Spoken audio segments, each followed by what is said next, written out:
close are you actually to making that fight? And is it for like this summer? Is it fall? What do you guys? Well, we'd like the fight to happen in May. We've got the Errol Spence situation as well. I don't really want Khan-Brook to stay at 147 pounds. I think he's a much better fighter at 154 pounds. Which means he would have to vacate his title. But if that was the weight he had to fight Amir Khan at, then you have to take it because. Right. But do you stay at 147 to fight Errol Spence? Now Kel says, I don't care. Yeah, I'll fight Errol Spence, but I've just moved up to middleweight to fight Golovkin. I'm worried about fighting Errol Spence, but I don't feel like he's the same fighter that he could be at 154.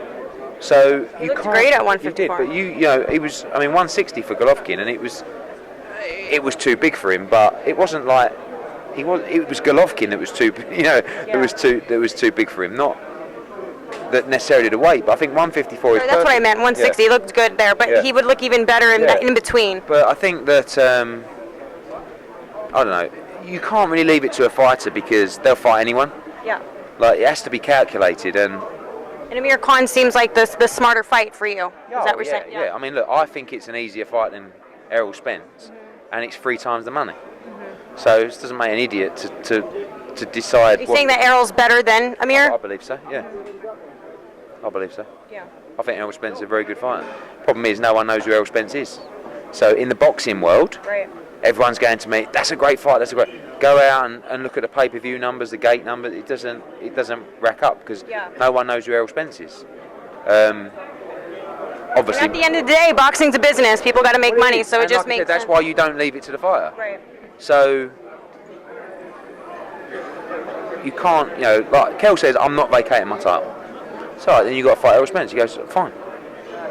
But do you know that like you're better at 154? You know that, don't you? Yeah, but I don't want to vacate my title. Yeah, but why deplete yourself to fight that fight? If you lose, coming off the back of a Golovkin lose, where do you stand now? You've got to be the best you can be. And that, for me, is to moving up to 154. So, lastly, what percentage would you say at this point of how close are you to making the fight? With Khan? Yes. 60-40. Okay. We had a meeting in a week with his guys, and we'll continue those talks. It's just a case of whether he wants a warm-up fight, but they're both coming off losses. Yeah. I don't think they need a. Kel's coming off an operation, so I don't really think they need it. This guy, this is a good young fighter right here sitting next to you. He's got his eyes on you. Yeah. Right, yeah. So I think maybe we've got some more meetings, and that's a fight that makes sense. And what will be their split? Well, that's 50-50? No, that's what the common sense would say. But when's common sense ever come into making a fight? It's about keeping everyone's egos happy. Yeah. For the fight to happen, both guys are going to feel like they're getting a bad deal. Okay. If that makes sense. Yeah. Because Amir thinks he should get 70-30. Kel thinks he should get 50-50.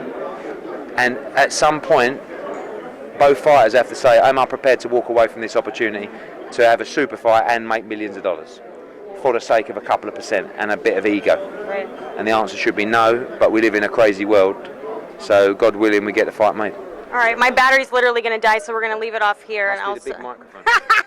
Bye fans. Hi fans, it's Michelle Joy Phelps, and if you haven't already subscribed to my YouTube channel, make sure you go ahead and do so by clicking this little icon right here, or else